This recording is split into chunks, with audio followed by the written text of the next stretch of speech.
Welcome back to Open Window Politics. Today we're going to be doing a prediction between the current governor of California on the Democratic side, Governor Gavin Newsom, versus the Republican challenger.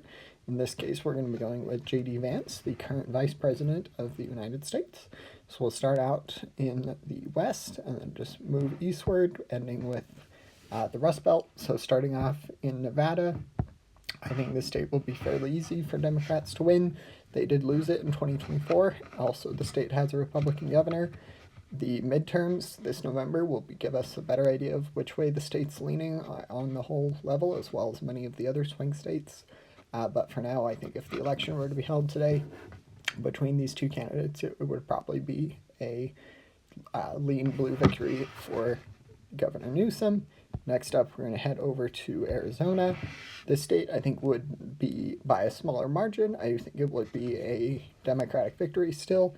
Newsom is a Democrat, of course, and Democrats are performing quite well in the post-2024 elections.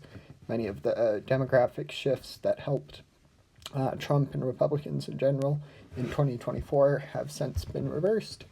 Not everywhere. For example, I have Florida still in the likely red column. I think that state would still be in the likely red. I did move Texas and Iowa from likely to lean, though. And then Ohio, that's Vance's home state, so I think he would still win it by a likely margin. But back to Arizona, I think that state is probably going to go in the Democratic Party's column. Generally, before in past predictions, I've had it in the Republicans, but I think just since the national environment has consistently outperformed for Democrats, I think that the state would go tilt blue. And then we're going to head over to the district here in Omaha.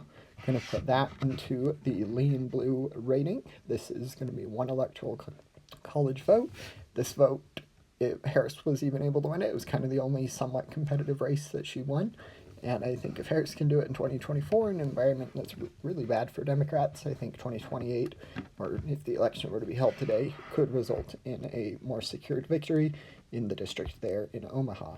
Next up, we're going to head over to the southern half of the Sun Belt, southeastern, and I'm going to start with Georgia. I'm going to put Georgia into the tilt blue column.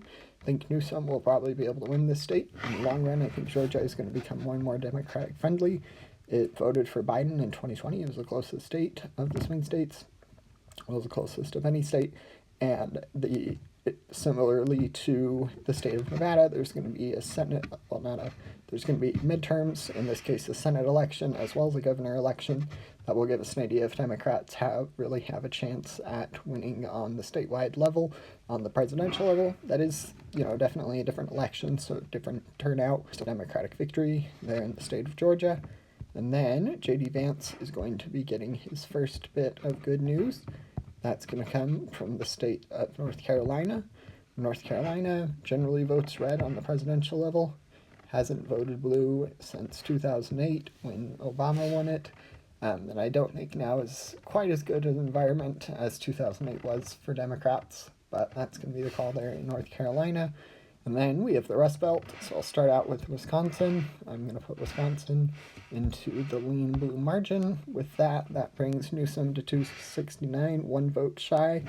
And then Michigan and Pennsylvania, I think that those two states are also going to end up in Newsom's column. I don't think they'll be by quite the same margin.